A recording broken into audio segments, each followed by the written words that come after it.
Welcome everybody to the UNSW Disability Innovation Institute Diversity Fest webinar for the year 2021, which is entitled Disability Bioethics with Professor Jackie Leach Scully. This event is presented by the Institute with support from the Division of Equity, Diversity and Inclusion, UNSW.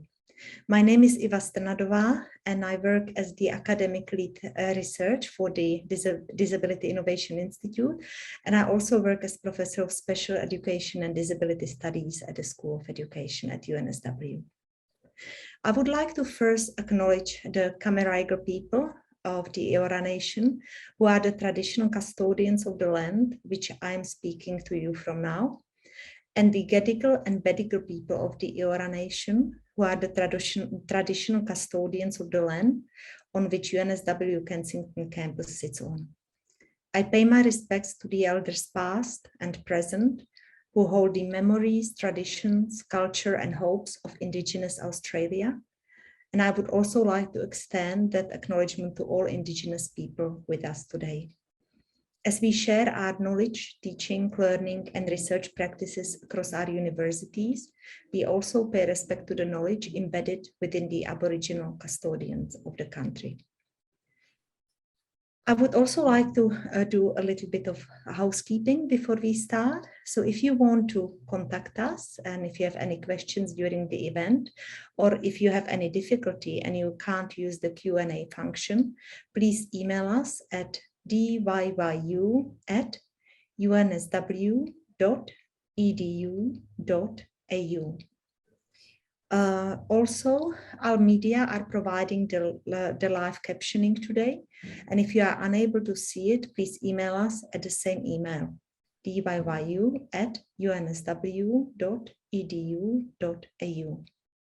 Please also note that we have two excellent Ausland interpreters from Sweeney Interpreters who will be on screen alongside the speakers.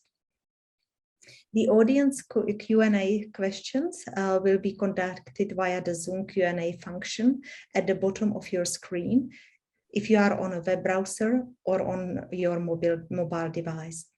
Please post your questions here and they will be passed on to the presenter at the end of this talk. Please also feel free to join the conversation online. You will see our Twitter handles here on the slide. I would also like to now say a few words about the Disability Innovation Institute.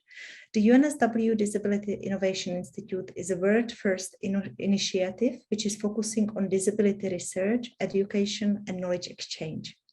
We pride ourselves on undertaking work that is radically inclusive and crosses disciplinary boundaries. Our approach is to see disability not as a problem to be solved, but as an integral part of the human condition to be encountered and engaged with rather than feared. In this slide, I'm delighted to be here to open this event. At the heart of the Institute's work is the idea of inclusion. And so today's topic on the violence of exclusion is particularly relevant. I would like to now introduce Professor Jackie Leach Scully. Professor Scully studied biochemistry at the University of Oxford and has a PhD in molecular genetics from the University of Cambridge. After holding postdoctoral research fellowship in biomedicine in Lausanne and Basel in Switzerland, she was asked to help establish the first interdisciplinary bioethics institute at the University of Basel, where she was able to pursue her interests in the ethics and the governance of genetic science. On returning to the UK, she was for several years professor of social ethics and bioethics and executive director of the Policy, Ethics and Life Sciences Research Centre at Newcastle University. Somewhere along the way, she also took an MA in psychoanalytic theory from Sheffield University because she thought that it might be fun. I love this fun fact about Jackie. Jackie's research interests include several topics across bioethics, but her work is particularly known for a focus on disability bioethics, specifically looking at selective reproductive technologies, genomics, prostheses, and assistive devices, people with disabilities in disaster and humanitarian response, and concepts of vulnerability and justice. In addition, she has a strong focus in feminist bioethics and is currently editor-in-chief of the International Journal of Feminist Approaches to Bioethics.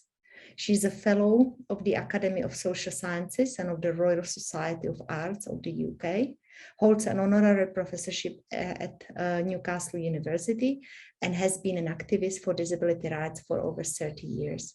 And importantly, she is our very treasured director of the Disability Innovation Institute. In this webinar, Professor Scully explores the relationships between disability and bioethics and the implications of disability bioethics, focusing on the context of the COVID-19 pandemic. So without further ado, over to you, Jackie. Thank you so much for that, that introduction, Eva.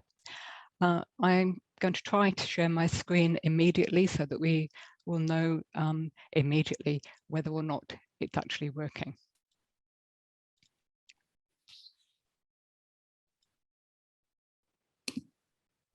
I hope that's working for everybody. Great. So I'd like to start by saying that I've been in Australia now and director of the Disability Innovation Institute for just over 2 years. And in that time, I haven't actually had a chance to talk very much about my own research. So I'm delighted to have been given this opportunity to do so. As has been mentioned, I'm a bioethicist by trade, and as we're going to see, and I'm sure some of you are already aware, bioethics and disability has a somewhat contentious relationship. By the end of this presentation, I hope you'll see why I'm still a bioethicist and why I think there's a future in the relationship between the two.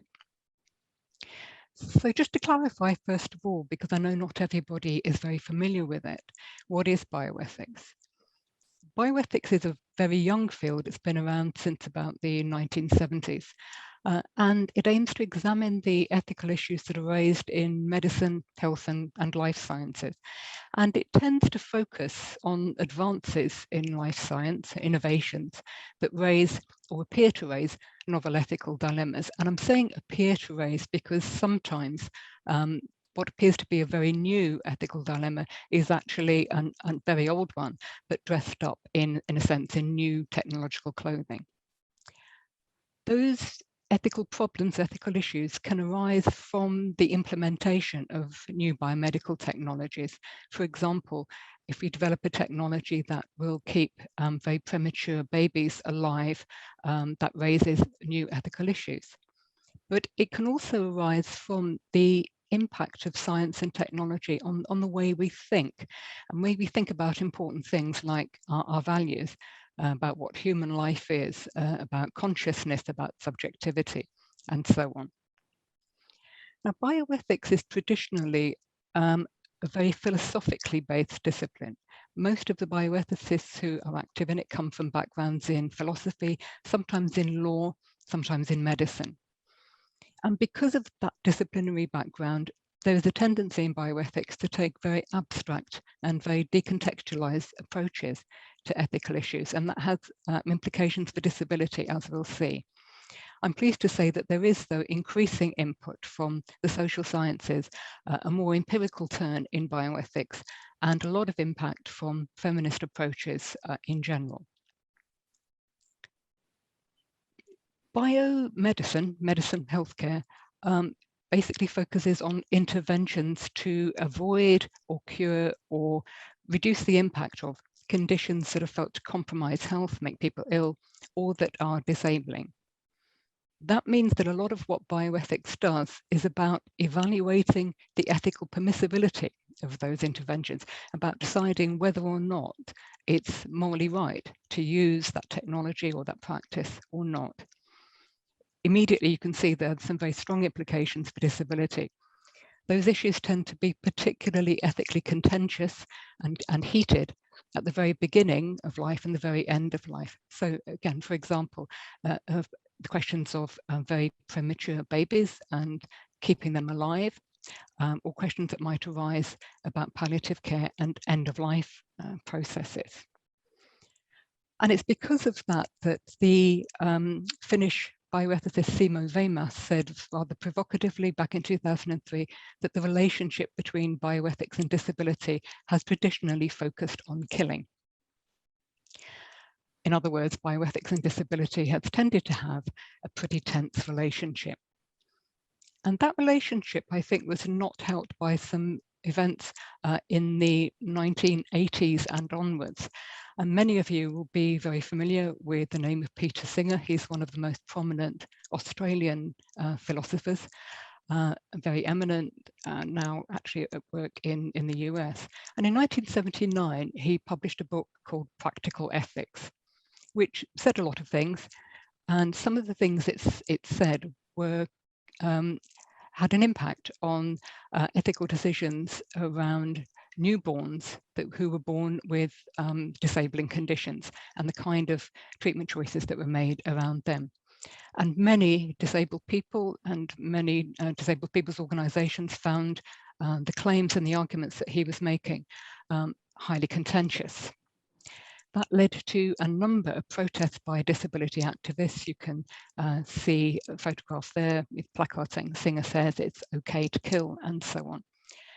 And ultimately, I think the result was a lack of engagement between disability activism, disability scholarship, and bioethics. And I think that that lack of engagement has been really counterproductive, because the two working together have some important things to say to each other, as I hope to convince you by the end of this hour. So what I'm going to be doing is trying to distinguish between the bioethics of disability and disability bioethics. I know they sound very similar. I'm defining the bioethics of disability, which is pretty much the way that bioethics has done disability up until now, as the systematic thinking about morally good ways to behave towards people with disability. By contrast, disability bioethics is about the moral understandings and analyses and perspectives that come through the experience, a personal experience or close knowledge of disability. I'm going to be arguing that I think often that's a better way of bringing bioethics into disability. So I'm going to be indicating where I think the bioethics of disability is inadequate and disability bioethics can be better, with the help of some examples. Just a caveat here, I'm quite sure that some of my colleagues in bioethics will say that what I'm putting up is a caricature of the bioethics of disability. And in a sense it is, but I'm drawing the picture in very polarized terms in order that you can see the contrast between those approaches. So the bioethics of disability fundamentally, I think, oversimplifies the meaning of disability. It tends to see it as a problem to be solved. And because of bioethics' very close relationship with biomedicine and healthcare, of course, it necessarily sees disability as something that's a pathology. And as in the classic medical model of disability, an individual pathology. It's a deviation from a biomedical norm of physical or mental structure or form or function. So it's something that's basically gone wrong in a person's body or mind. And because of the philosophical background of bioethics, it also tends to treat disability as a very undifferentiated and abstract thing. You'll find whole papers in bioethical literature that talk about disability as if it were a single thing. Disability bioethics, by contrast, draws on a variety of the models that are now available to us to think about disability. I think most of us are familiar with the social model of disability, with its roots in the UK, but there are other relational forms. There's the minority models, the human rights models, and at times the medical model too. They vary in detail, but I think basically they all have a more relational and contextual approach to disability. They see disability as emerging from the relationship, sometimes the mismatch, between a person's body or mind and their environment, whether that's social environment, material environment, built environment, and so on. Disability bioethics, drawing on those models, also sees disability as very diverse and also dynamic, as something that can change over time, whether in the course of a person's life or sometimes, as those of us who are disabled will know, from 1 hour to the next. And it's able to see disability as other things than a problem, for example, as an aspect of personal identity that may be so closely held you would rather not relinquish it, as a conscious political identification with disability activism, and also as something that intersects with other forms of identity to do with sex or gender or race or other factors. Here's another contrast. Bioethics of disability is, in my opinion, woefully epistemically limited. It comes from a lack of empirical or experiential knowledge of disability. And often that is because until quite recently, there have been very few bioethicists, either who are themselves disabled or who draw on that personal knowledge as part of their professional work. More problematically, philosophical bioethics tends to see the lack of empirical or experiential knowledge as irrelevant. As I mentioned earlier, it tends to see ethical problems as abstracted and decontextualized, and it sees this kind of detailed empirical knowledge as irrelevant to making ethical decisions. Or it might see them as relevant, but feel that they are easily overcome, that the lack of knowledge can be easily overcome by kind of empathizing or imaginatively projecting yourself into the position of a disabled person. And I think many of us would agree that projecting yourself imaginatively into someone else's shoes has a lot of limitations, and those limitations are compounded if in fact your imagination is based on very limited knowledge. This is particularly problematic for bioethics because, as I said, one of its key functions is to evaluate the permissibility of medical interventions. And very often that involves making some kind of estimate of quality of life, effectively saying whether a person's quality of life is bad enough or good enough to warrant the use of this particular healthcare intervention. And it is problematic if one is making those sorts of judgments based on a very thin or sometimes quite false idea about the quality of a person's life. By contrast, disability bioethics, I think, is an approach which is epistemically grounded in empirical knowledge or personal experiential knowledge of disability. And unlike the traditional approach, it's much more open to what the feminist philosopher Margaret Urban Walker talked of as what goes on in actual moral, social and moral orders. In other words, what really happens on the ground.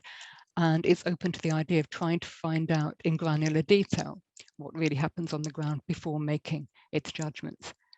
And that means that it's also alert to the problem of epistemic injustice.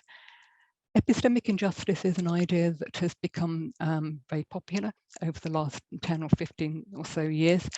And it's basically the idea that there are certain groups of people who are harmed or disadvantaged because the majority dismisses the knowledge that they have as irrelevant or as poor knowledge. So for people with disability, that is often the case, that somebody with disability will say, for example, this is my experience, or in fact, my quality of life isn't that bad. And the response will be not, well, you have better knowledge of your life, but, well, you would say that, wouldn't you? Because you don't know any better. And this form of epistemic injustice can be very harmful, both to political claims that a group might make, but also to the personal self-belief and self-identity of someone with disability. The bioethics of disability, that approach, is rooted, as I said, in particular philosophical traditions. For example, the utilitarian tradition.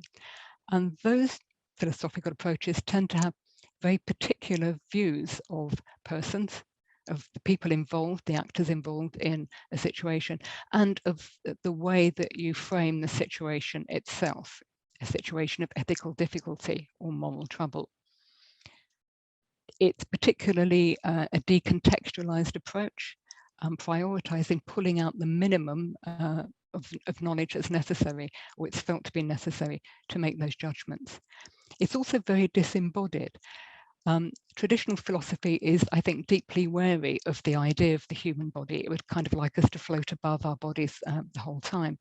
There's often a kind of approach towards utilitarianism that basically they would like the whole world to be made up of people who are effectively interchangeable billiard balls rolling across a sort of pool table that is the world, and occasionally bumping into each other, but pretty much like everybody else, effectively interchangeable and with no particular bodily features and no particular embeddedness in a social or familial or community context.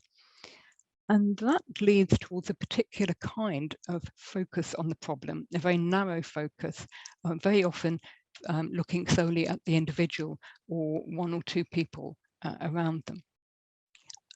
Disability bioethics, by contrast, is very much influenced by feminist bioethics.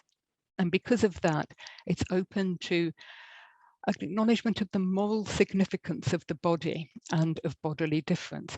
Feminist bioethics, feminism in general, arises from the acknowledgement that bodies matter, that women have different experiences and are treated differently because of their sex and because of the way the body reflects that sex.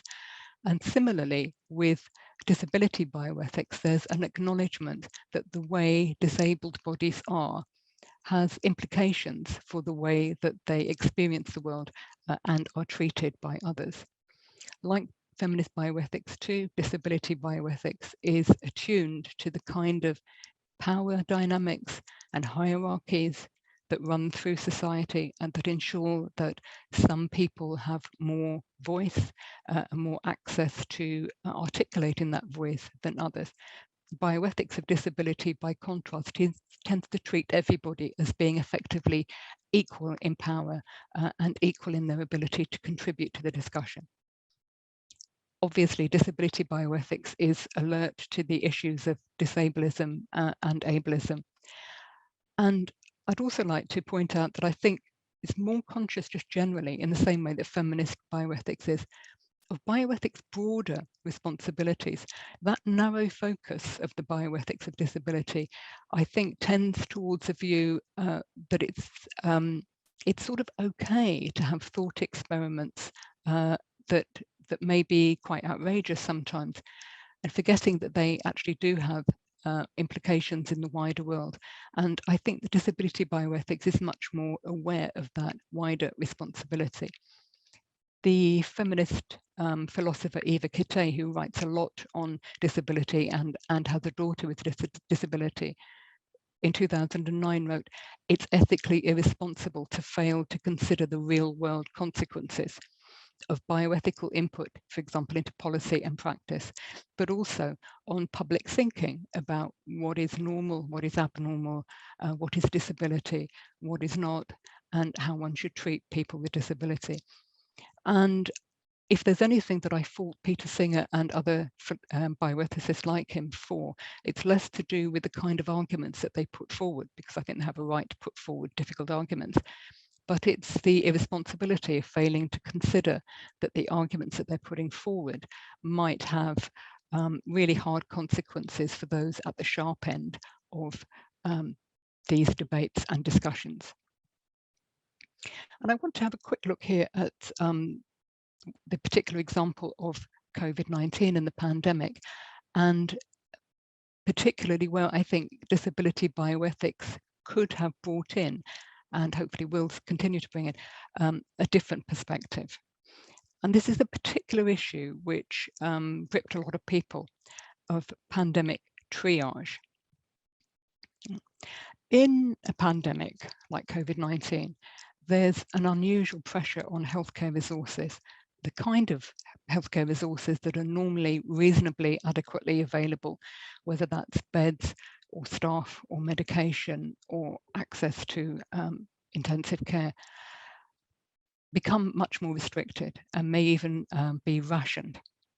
Right at the start of the pandemic, back in the early part of last year, 2020, many people with disability and disabled people's organisations expressed concern over the possibility that people with disability would be discriminated against in terms of access to critical care, intensive care units, and to ventilators that were available there because of the fact of their disability, that they would be denied access to these resources because of disability. And one of the prompts for those concerns were, in fact, a number of guidelines that became publicly available at around that time that did appear to embed discrimination against disability in their text. So there were, for example, 4 specific states in the United States whose guidelines on triage access for people with disability were referred to the Office of Civil Rights in the United States, and they were then forced to correct or revise them. And similarly, the guidelines produced in the UK by the National Institute of Health and Care Excellence again contained wording that was felt to be discriminatory, and those guidelines quite quickly had to be revised. I've got an example here from the text of the Alabama triage guidelines, which says, for example, persons with severe mental retardation, advanced dementia, or severe traumatic brain injury may be poor candidates for ventilator support. And later on, persons with severe or profound mental retardation, moderate to severe dementia, or catastrophic neurological complications, such as persistent vegetative state, are unlikely candidates for ventilator support. In some work that I did with colleagues at Wollongong and Macquarie universities last year, and which in fact was accepted for publication yesterday. So from yesterday, you can see it online by Eve Aquino et al. We looked at 21 local and national triage guidelines, excluding the USA. What we found was that 9 specifically included disability without any detail, but simply disability as a category, as an exclusion criterion, a potential exclusion criterion to access to intensive care. And only one of those guidelines specifically excluded disability. That is, specifically said you can't use disability per se as a reason to exclude someone from intensive care. Now, obviously, those principles of triage of critical care allocation have been influenced and shaped, in fact, by very long-standing bioethical discussion going back to the 1980s, even earlier. And that discussion fed into the principles on which these guidelines are based. There are several principles. That what I'm going to focus on here is that the major goal for triage in cases where there is not enough available is to save the maximum number of lives. And saving the maximum number of lives is measured by clinical outcome, which basically means, does that person walk out of the hospital alive at the end? So the question becomes, how should disability be addressed and incorporated within this framework? And the crucial issue here, the one that drew most people's attention, I think, was that of underlying health conditions, that phrase. There's concern that underlying health conditions is actually code for disability, and that the use of underlying health conditions as a reason to exclude people potentially from intensive care was actually a way of excluding people with disability from such care. I think the problem is actually somewhere different, and I'm going to try to explain why. It is, I think, the case that there are some underlying health conditions that are relevant to the clinical outcome in COVID-19. So, for instance, people who have very high blood pressure, diabetes, some respiratory conditions, it is known are much less likely to survive COVID, even with the additional care and support of, say, ventilators. So disability may be relevant, but only when a relevant health condition is involved. And it's important to remember that not all disability involves a relevant health condition. So that principle would actually say that if a 40-year-old man with intellectual disability, but no other particular healthcare condition, were to appear at the door of the intensive care unit, at the same time as a 40-year-old man with very, very high blood pressure and possibly a chronic respiratory condition, then that principle would say that the person who gets a ventilator is the young man with intellectual disability, because it's the health condition rather than the disability per se that is relevant here. So in principle, the bioethics of disability would say there is no problem here of unjust discrimination. The discrimination that is happening is in fact fair if your goal is to maximize the number of people who survive. Where disability bioethics has an advantage is its attention to the perspectives of people with disability who are expressing this concern out of their experience, and disability bioethics understanding of structural discrimination that results in endemic disablism in society. So the guidelines, those guidelines around who gets access to the care, will be interpreted in a context, in a broader situation of endemic societal disablism. And there are a number of disablest assumptions at play.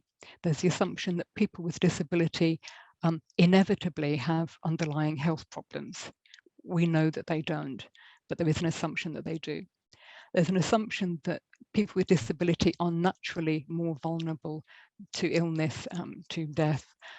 Most of them aren't. What they are vulnerable to are these structures and organizations and processes that make them more vulnerable to certain things, like housing people with disability in congregate settings where COVID infection spreads very rapidly. There's an assumption that people with disability have overall a poorer quality of life. Most of them don't. We know from a lot of empirical evidence that most people with disability assess their quality of life as at least as good as people without disability, and sometimes even better. And I also want to point out that, strictly speaking, that factor, quality of life, shouldn't come into triage assessment at all if what you're actually looking at is survival to leave hospital. And finally, I think there's a disabled assumption that disabled people are in some way of less value, that their lives are less valuable, that they are a burden on society. Many people would probably not say that aloud, but I think that may be underlying a lot of the argument. And I'm afraid my response to that can only be, along with Captain Picard, to bury my head in my hands.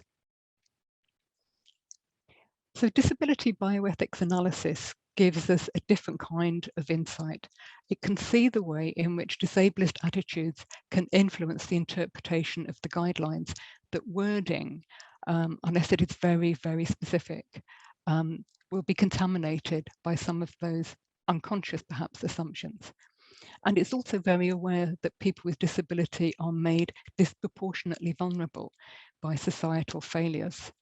So disability bioethics might bring in the beginnings of a discussion about whether or not one ought to try to compensate for some of those societal failures with people with disability and other disadvantaged groups in the kind of calculations that go on entry to critical care. I think disability bioethics also has the potential to expand debate. So it can go back to first principles and ask questions like, is saving the maximum number of lives actually the best criterion in this context? And therefore expand our thinking a little bit. And I think those analyses put a responsibility on bioethicists in whose thinking and whose work goes into and influences the making of healthcare policy, social policy, clinical practice, and also just public thinking. It's a responsibility on disability bioethicists to challenge those disabled assumptions, to be aware of them, and also in their writing and speaking to challenge them directly, to ensure that in this particular example, state clearly that triage evaluations should consider people with disability as having equal right to care, along with all other people, and that should include critical care and future treatment and vaccination. And state also clearly that the triage evaluation guidelines should have specific statements about how to interpret what we mean by disability and how clinicians should interpret what we mean by underlying health conditions. So I'm going to end there with my thanks to colleagues at the DIIU, Disability Innovation Institute at UNSW, and to all my colleagues past and present in bioethics, in disability studies and disability activism. I'm looking forward to the discussion and to any questions you might have.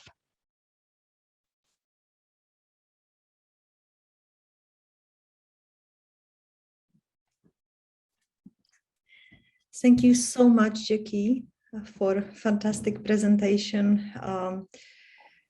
Gave us a lot to think about. Personally, being in the field of intellectual disabilities, I'm always horrified to see people with intellectual disability, and especially those with high support needs, to be the first one who are viewed by society as dispensable of. And I think there is a lot that needs to change. So your vision for disability bioethics brings a lot of hope that there can be an advocacy in this matter. We have first questions that are coming through. First question is, how can we incorporate the social model of disability into biological research? Sorry, could you repeat that, Eva? I didn't quite catch that. How can we incorporate the social model of disability into biological research? Biological research? Mm-hmm. Biological. Yeah, I just double checked. Yeah. Biological, life sciences, biomedical. I think that there's we have to incorporate a more social and a more relational model of disability, because otherwise it increasingly becomes unrealistic research. Of course, in many times it is completely appropriate to take a very scientific, a very biological, very biochemical, whatever technology you're using at the time, to a particular consideration. You wouldn't want to use a philosophical approach or a social science approach to understanding the action of a gene, for example. But what one mustn't do is assume that understanding the action of the gene tells you everything that you need to know about the way that that person, with the way their body will be built, but also the way that they will experience whatever disability is associated with that gene, because it will be affected enormously, not just by various other biological processes that are going on, but also about the kind of family that they grow up in, the kind of society that they're in, whether that society is supportive or not, whether they are highly stigmatized, all that kind of thing. The outcome at the end is the lived experience of disability, which can be one of enormous disadvantage and exclusion and suffering and pain, but it need not always be. And I think what the social model of disability enables us to do is to try to pull apart some of the different factors that are involved, and enables biology in a way to concentrate on what it does well, look at genes, or look at molecules or whatever, but know that when you're looking at the full phenomenon as experienced by a human being, that's not the whole story. And it might in fact become quite a minimal part of somebody's life, or it might be an important part of their identity. Thank you so much, Jackie. It was beautifully put. And we have here another question, which is, what are the ethics of bad decisions by people with reduced capacity? That one's, it is really tricky, because there are whole books and books written about responsibility in disability, in philosophical bioethics, and I think it's revealing that despite bioethics' long history with disability, most of that literature always refers to people with full capacity, who are the sort of the standard model human. All that work is done around a very specific idea of what a human being is. For people with reduced capacity, I think we can begin, it's a good prompt to turn again to a more feminist model, I think, of looking at all of human life as being much more interconnected. So decisions aren't necessarily things that individual people make, like that isolated billiard ball rolling around on the pool table all by itself. They're things that all of us make, in fact, in conjunction with other people, whether we're aware of it or not. And sometimes people advise us, and sometimes people enable those decisions to be played out. It's not a case, I think, of there being people with capacity without capacity. Sometimes it's necessary to make that distinction legally, because the law can be quite blunt. But in an ethical sense, I think you're looking at something much more like a continuum of ways in which people make decisions. Now, that can't say anything very clear about the ethics of bad decisions, but I think they may be more similar to the ethics of bad decisions made by people who are considered to have full capacity most of the time than we sometimes think. Thank you so much, Yuki. There are a few comments talking about the terrific presentation and saying wonderful presentation, such thorough distinction between disability bioethics and bioethics of disability. I agree. And thanks to the Center for Organizing. There is another question, which is how will the populations living with disabilities be protected as public awareness regarding reproductive options becomes more prevalent in society? Yeah.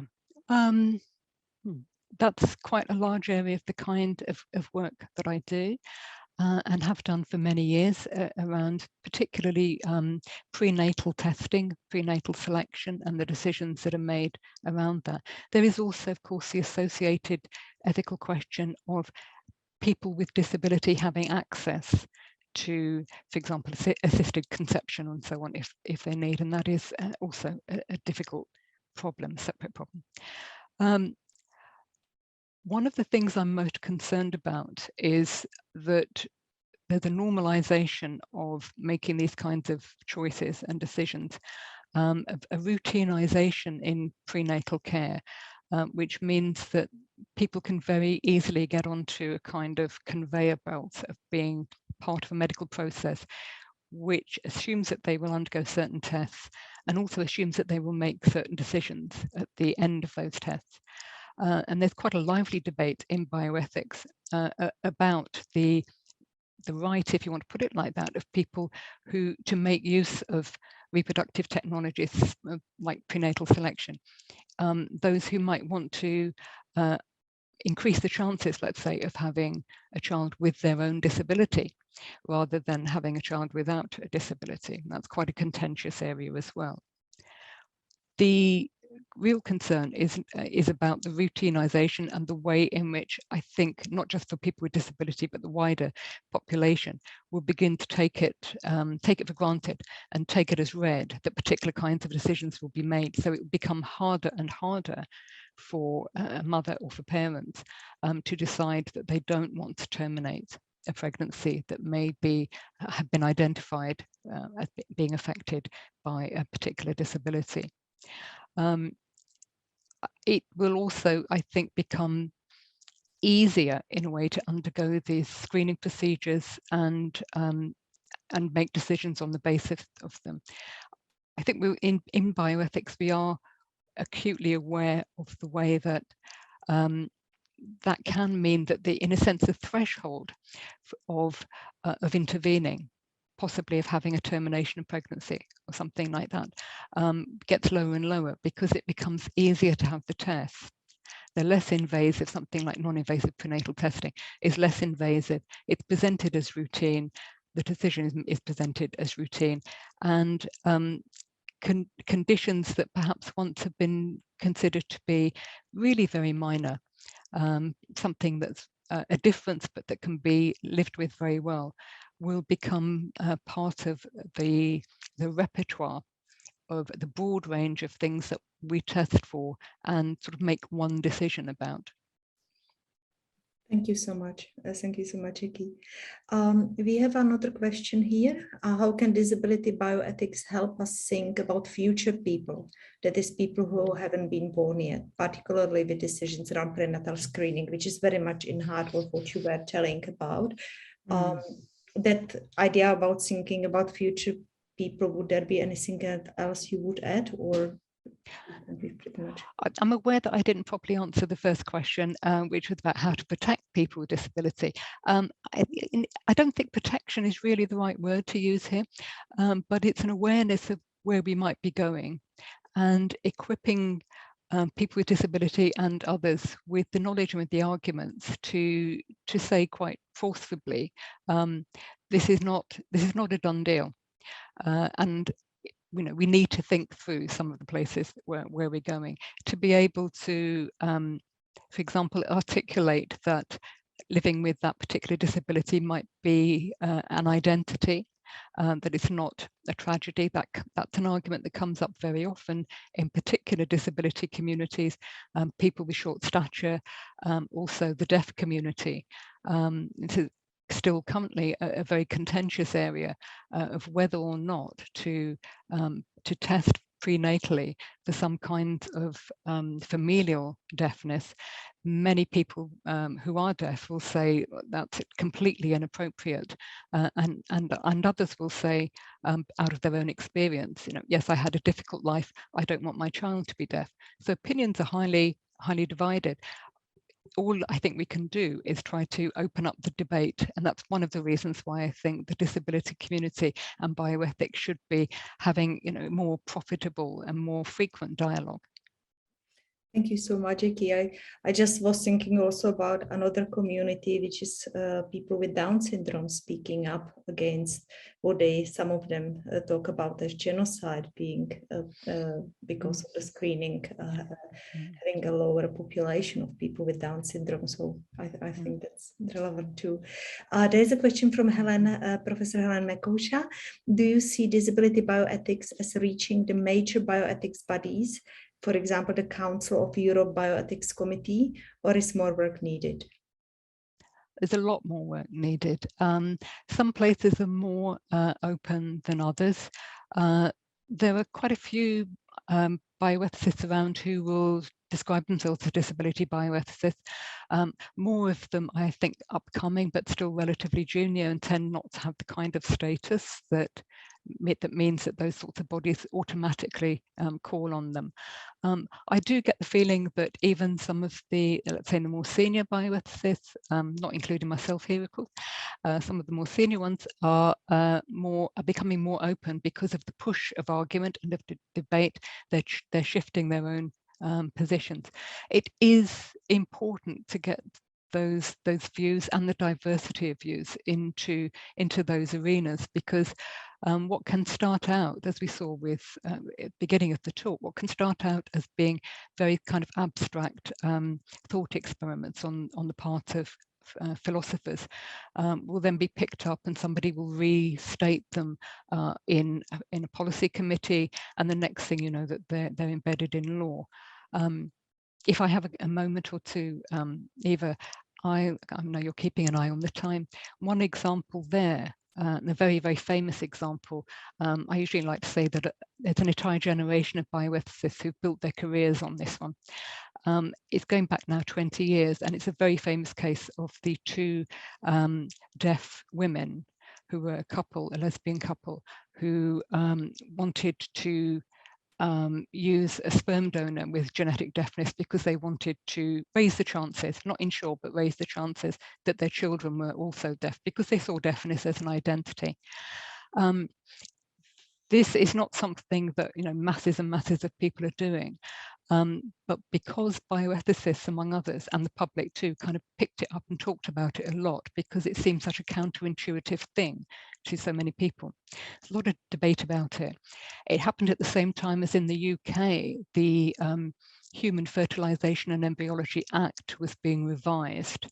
And so because of the level of debate that was happening at the time, there was a clause inserted into the Act which effectively is quite complicated, but it effectively stops people from accessing reproductive technologies like prenatal genetic diagnosis or sperm or egg donation. If the egg or the sperm or the embryo is affected by a genetic condition, and there are other gametes, eggs and sperm, or embryos available that are not, they have to prefer the ones that are not. So there's a block on people actioning a preference for in reproductive technology, not in kind of the normal way of having kids. There's a block, a barrier on people accessing, enacting that choice, which they may want to do because it is part of their identity. And in a sense, it need not have happened because it's not something that a huge number of people are doing.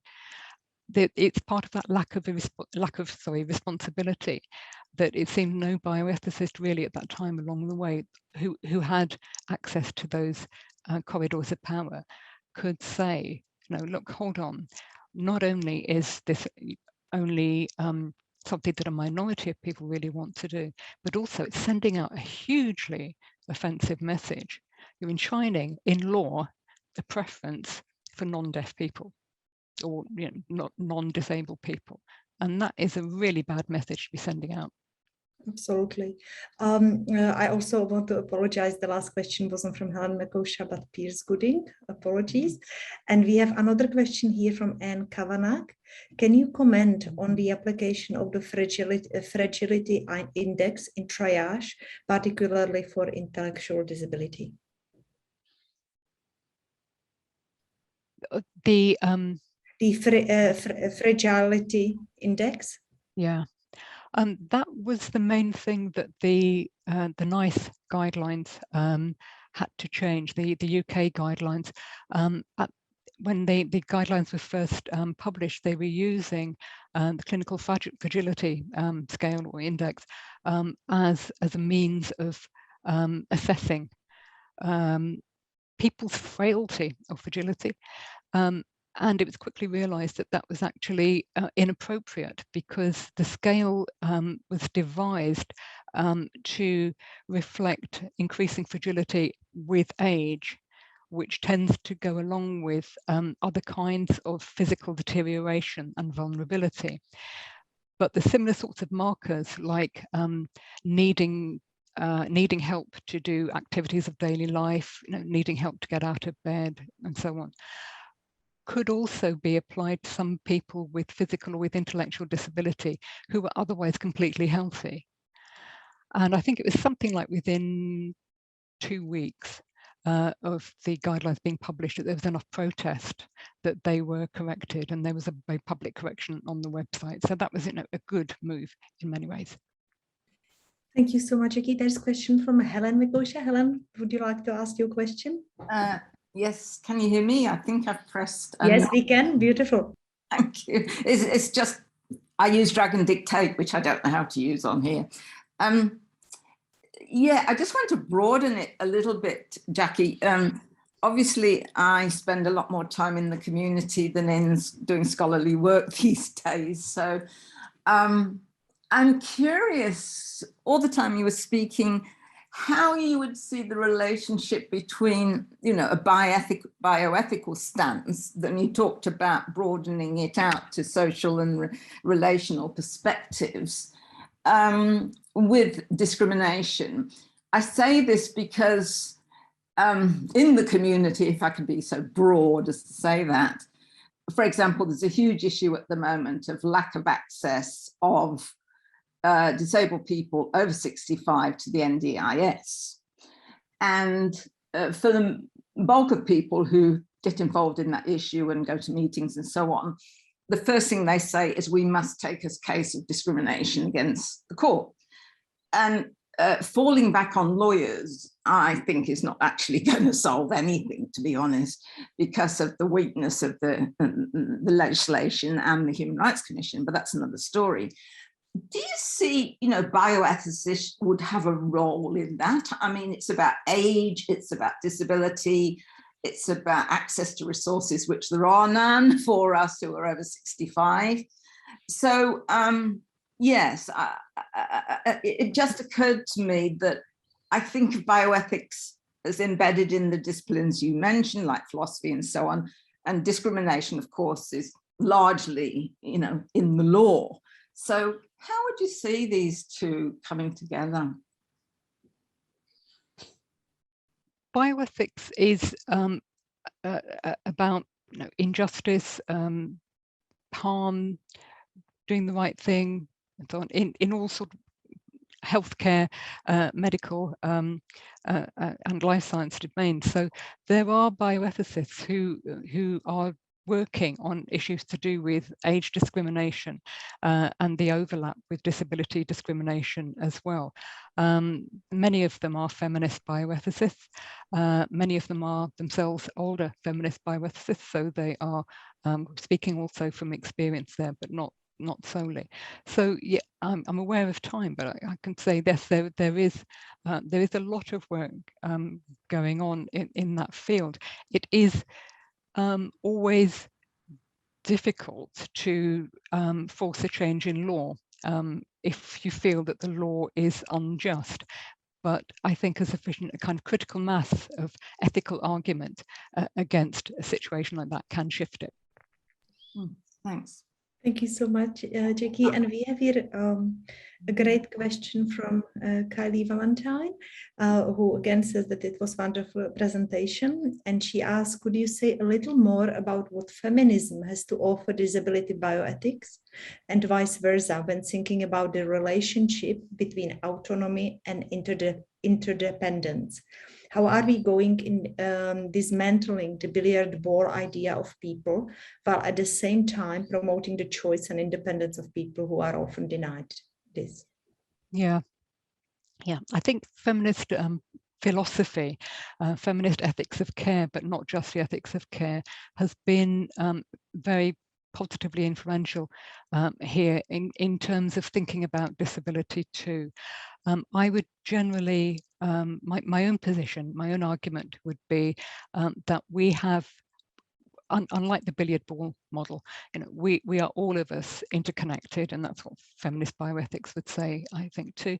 We're all of us interconnected, we're all of us dependent, because however much, you know, the CEO of an organization or the vice chancellor of a university might like to sort of promote themselves as being completely autonomous and independent beings. Of course they're not. They're dependent on whoever put the road together, and whoever put their car, made their car that they drive to work in, whoever irons their shirts, whoever looks after them when they go to hospital.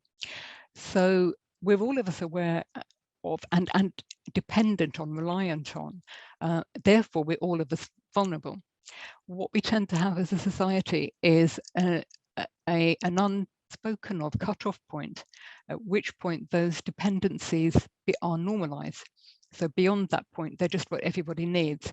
And on the other side of that point, they are a peculiarity, a special need, a vulnerability. And those placements of the boundaries, I think, are shiftable. And that's, I think, what we can be pushing at, is the idea that there's a binary between people who are dependent, and therefore they're weak, sick, sometimes young, disabled, old, whatever, and those people who are somehow, you know, fully dependent. And feminist relational autonomy and care ethics gives us a very good handle on being able to say that the normal standard model human being is deeply reliant and deeply dependent on various forms of care throughout their lives. So it's not at all special to be a person with disability, and only enacting your independence and your autonomy through others, because all of us only do that through others. Thank you so much, Jackie. Thank you, everybody, for joining us today at this important event. I just would like to remind yourselves that this presentation was recorded, so you can always revisit it. To stay informed on our upcoming events and news, please subscribe by going to our website, www.disabilityinnovation.unsw.edu.au. And if you are a UNSW researcher interested or working in areas that are related to disability, please contact us at dbyu@unsw.edu. at unsw.edu.au to tell us about your work and discuss ways we may be able to help support it or promote it, including joining us as associate in our program. Thank you so much, everybody. Thank you, Jackie, for a fantastic presentation. Thank you to our interpreters. We really treasure your work. Thank you, everybody, for joining us, and see you at the next event.